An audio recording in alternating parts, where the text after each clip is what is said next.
أعلن كريستوف لوكورتي السفير الفرنسي القادم حديثا إلى المملكة دعم بلاده لمخطط المغرب للحكم الذاتي في الصحراء. وأوضح السفير خلال مقابلة صحفية مع راديو القناة الثانية: نحن جزء من ديناميكيات المغرب. واستطرد هي إعادة التأكيد على أننا سنكون حليفا دائما ووفيا ومبدعا وديناميكيا لما يقوم به المغرب ويسعى إليه.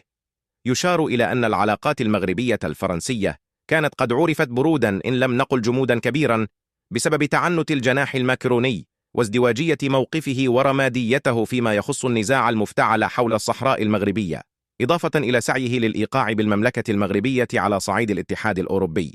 وكان جلالة الملك قد أكد فيه في الخطاب السامي الذي وجهه مساء السبت 20 غشت 2028 إلى الأمة بمناسبة الذكرى 69 لثورة الملك والشعب أن ملف الصحراء هو النظارة التي ينظر بها المغرب إلى العالم، مشددا جلالته على أنه أيضا هو المعيار الواضح والبسيط الذي يقيس به صدق الصداقات ونجاعة الشراكات.